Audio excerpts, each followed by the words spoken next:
Welcome to another edition of the Dateline Downtown podcast. Thanks for tuning in, guys.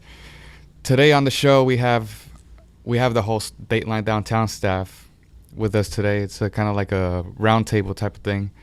Ted, why don't you go ahead and introduce everybody? Welcome to Dateline Downtown podcast. This is Ted Shull. I'm the editor-in-chief of Dateline. I'm pleased to have my entire staff here with us today. We have our intern, Leticia Cadena. Introduce yourself, Len. Hi, everyone. I'm Leticia Cadena. Joshua. I'm Joshua Burgman. I'm a staff reporter for Dateline, and I do opinion pieces and some mostly news, I guess. And we have Victoria, another reporter. Hi, I'm Victoria Desselle. I'm also a staff reporter for Dateline Downtown. And right next to me is Sonia Sanchez, also a member of the UHD Sapphires. Thank you, Juan. I'm Sonia Sanchez, staff reporter of Dateline Downtown. I write about campus life on UHD. You're very welcome. Ted, what are we talking about today? We're having a staff meeting basically to recap the semester. And one of our biggest issues right now is that we are 2 print issues behind. 2? I thought it was just 1. No, we're behind 2 issues. We've only been able to publish 4 issues this semester, where we normally publish 6. So what's the issue about the issue, I guess? The issue behind the issue is that we just found out that our printer hasn't been paid in a few months. Apparently, an invoice was sent to our business manager, who didn't realize that bill had come due. And so we are unable to print, and we are also unable to design the copy. So with all these issues that we're currently having right now, I kind of want to hear from everybody their own opinion of how they feel about all these news stories that are going to waste, pretty much. Yeah, I want to get everybody's opinion on the stories. I also want to state another issue. No one on this staff has been paid to this point. As editors, we get paid a salary per issue, and all of our writers get paid a stipend per story that they do and per picture. And at this point, we're in the final weeks of this semester, final exams, and no one has been paid for the entire semester. So I want everyone to say how that's affected them and how they feel about their stories not being distributed. Leticia, your thoughts? Well, as an intern serving for Dateline, it's kind of disappointing to see what's going on because it takes away from wanting to write, to be a better writer. I mean, it's very discouraging to know what's happening with Dateline staff not getting paid, issues running behind on edition, and it puts a toll on everybody. For me, serving my intern, my experience here is great, but it's disappointing to know that what I write doesn't get published. It doesn't get recognized. And it's sad to know that this is going to be my last semester, and I'm not going to look back and reflect at the work I've done that has been published. That's going to be sad, and that's one of the reasons why I was here, to not only learn some experiences that Dateline has publishing and writing, but I'm here also to build my experience, and it's irrelevant if you guys can't do anything. So it's disappointing in that way for me. Thank you, Leticia. And I know that in my own experience, it was a huge thing for me to see my name in print the first time. And especially for someone trying to build a professional writing portfolio. That's very important. And we'll try to publish your stories online, Leticia, but at this point I think it's too late to publish a print issue for this semester, unfortunately. So I feel really sorry for you in that respect, but we'll get your story published online. I feel like that's the most important thing, though. Like you say, seeing your name in byline, like as a writer, it's everything that I do or everything that I write. There's a personal aspect to, it's your time. It's you sitting down. It's not easy. If anyone can write, they do it all the time.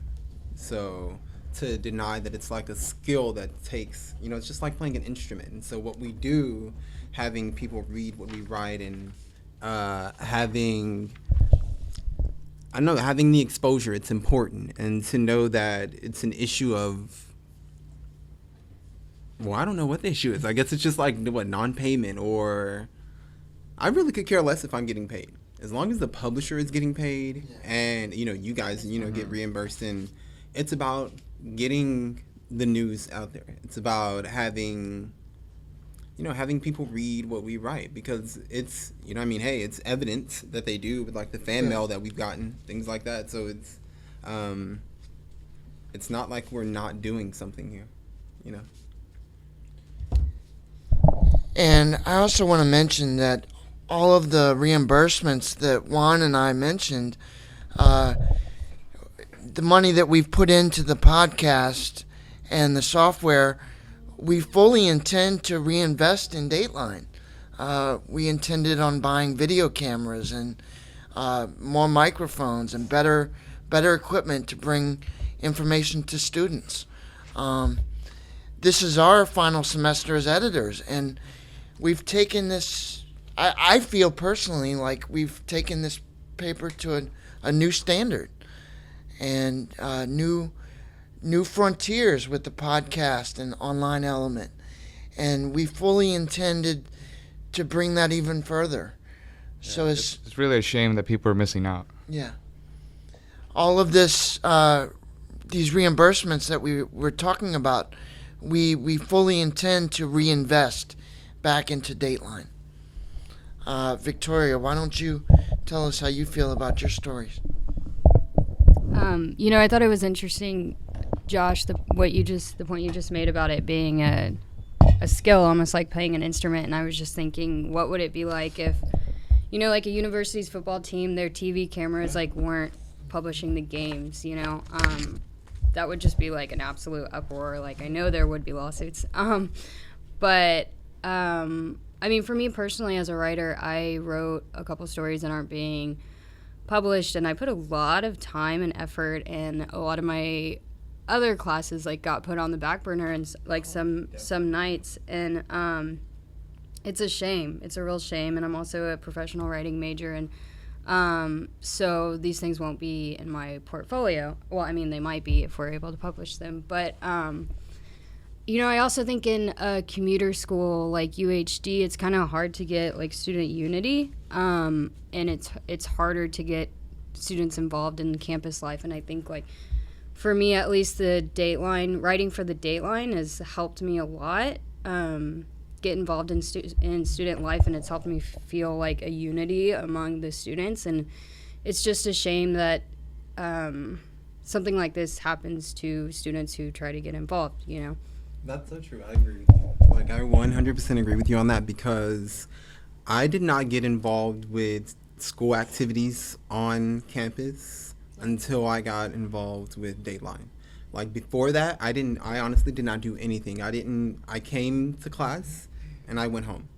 I used the library or the bookstore, but as far as doing things I've done things that I've covered for the paper, throughout the semester. I've done the what was it? The telephone thing with Louis, the night out with Louis, where we did the Phone banking. Yeah, the phone banking for the election, and then also walk to vote, which is also a big thing that we covered. Or United Nations, or when Dr. Christ came, when he was the expert on Iran, right? So I've done all these cool things that I've enjoyed, and these are things that I've seen that the school offer. I enjoy these things. I try and take advantage of them.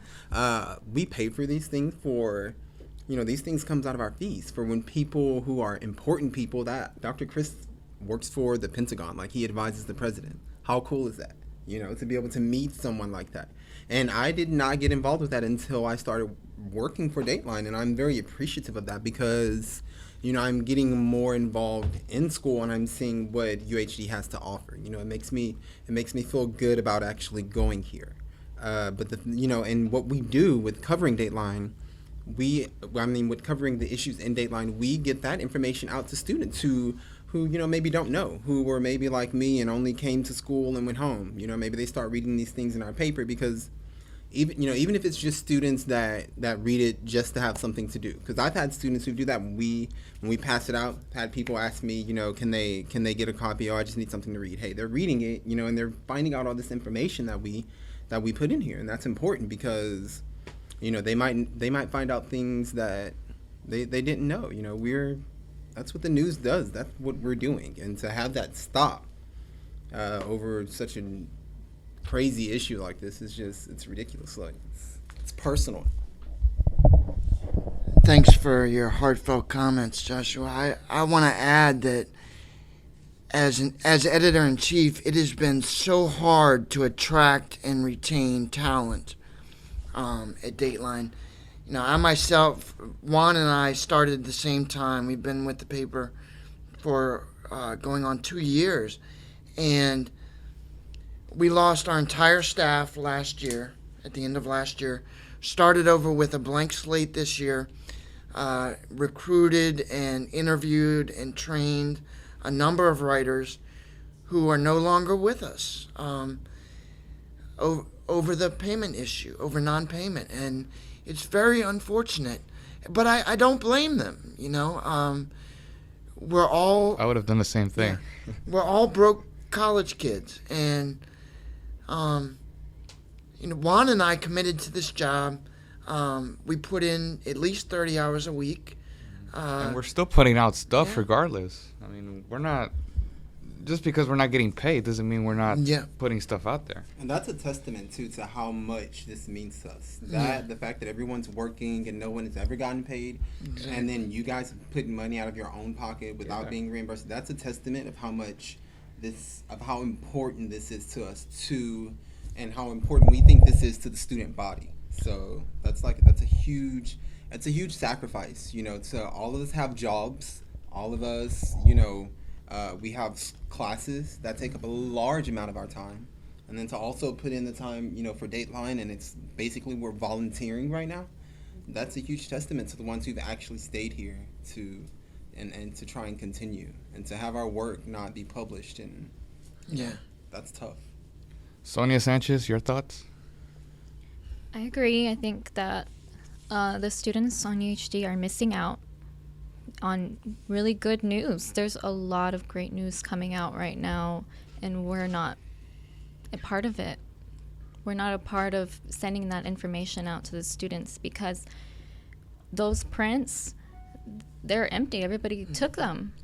So I think that even people who don't read newspapers, they read ours, and they get the information that they would get from the Houston Chronicle or any other newspapers around. So it's unfortunate, and I enjoyed starting out here. I wrote my first piece ever, and it was great to see it on print. Like, it's uncomparable to seeing it online. When you have like a hard copy of your piece, it's a great feeling.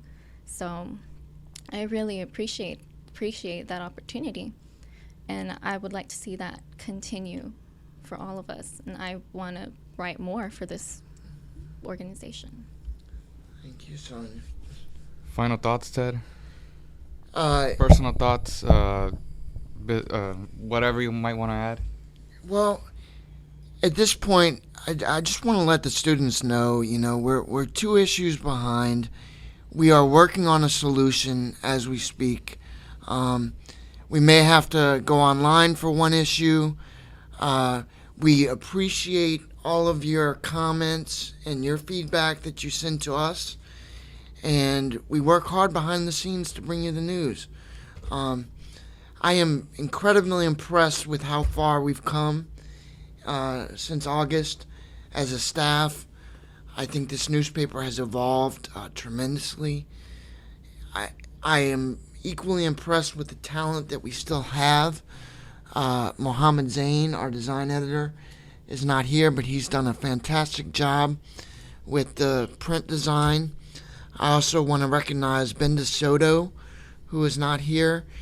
He was a photographer for the Houston Chronicle for 22 years, and he is now volunteering his time with Dateline. Dateline has never had that level of talent, and at this point we have... level. Never mind. Go ahead. No, I'm sure they've had that level of talent, but like you said before, Those credentials. those credentials are pretty amazing, and Yeah. I don't think I've seen any of that. I mean, I haven't seen any of that since we've been here. So It's very unfortunate. We have 10 or 12 pictures that are ready to be printed. We haven't been able to publish. and these aren't like photoshopped or anything No. like that. They're high quality professional photos. Yeah. So They're Houston Chronicle quality photos. you're not gonna see this on Instagram. So No. Those photos look great. Yeah. By the way. Thank you, Sonia. And I am so thankful to the staff that I still have, the 4 writers that I still have who are willing to put in the time and effort to write 6 or 7 stories per issue, when it comes to that. All I can say is thank you guys, no, thank you, Ted. You've been working very hard behind the scenes. Oh, yeah. No one works harder than him. Thank you. So Ted, what are the websites for all the people out there listening? We are at datelinedowntown.com, datelinedowntown.com/podcast. You can find our live podcast. We are at Facebook at Dateline Downtown. We are on Twitter at the Dateline, or you can find us at uhd.edu/Dateline. And we just recently launched our YouTube channel, so you can find all the podcasts will be going up there too. If we don't put them on SoundCloud, they'll be going up there too. So Yeah. past and current, so you'll be able to find it there. Dateline Downtown is the YouTube channel. And I just want to add that we will work on getting stories up online as soon as our design account is unlocked. Thanks for coming down, guys. Yeah. We hope to have a print issue out there soon. Thank you everyone for contributing.